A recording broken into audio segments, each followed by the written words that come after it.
அனைவருக்கும் வணக்கம். இன்றைக்கி நம்ம பார்க்க போகிறது என்ன அப்படின்னா, சின்ன சின்ன நெத்திலி மீன் தான் வந்து கிரேவி மாதிரி பண்ண போகிறோம். சூப்பராக இருக்கும் டேஸ்ட்டு. நாங்களாம் சின்ன பிள்ளையாக இருக்கும்போது எங்கள் அவா வந்து சட்டியில் செஞ்சு தருவாங்க, அடுப்பு பற்ற வச்சு விறகடுப்பில்.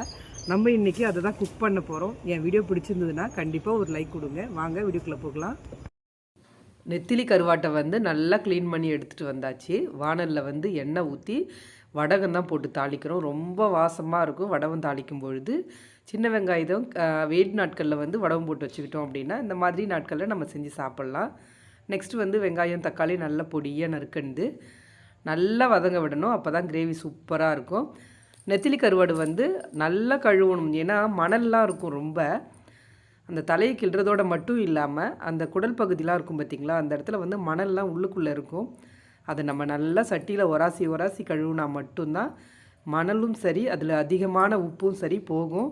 அப்படி இல்லாட்டி கிரேவி பண்ணதுக்கு அப்புறமா கருக்கு முறுக்குன்னு கல் வந்து மண்ணெல்லாம் நம்ம பல்லில் அகப்படும். அதனால் கண்டிப்பாக வந்து நல்லா க்ளீன் பண்ணி அதுக்கப்புறமா சமைங்க நெத்திலி கருவாடை பொறுத்த வரைக்கும். ஆனால் டேஸ்ட் வந்து சூப்பராக இருக்கும். குழம்பு கொதிக்கும் போதே வாசனை அவ்வளோ சூப்பராக இருக்குது. இதுக்கு வந்து குழம்பு மிளகாய் தூள் தான் போட்டிருக்கோம்.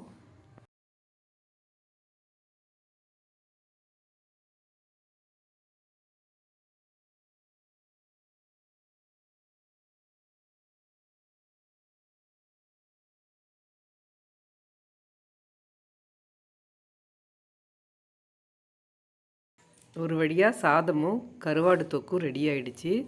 சூப்பராக இருக்கும் சாப்பிட்றதுக்கு. கண்டிப்பாக ஒரு டைம் ட்ரை பண்ணுங்கள். என் வீடியோ உங்களுக்கு பிடிச்சிருந்துச்சின்னா கண்டிப்பாக ஒரு லைக் கொடுங்க.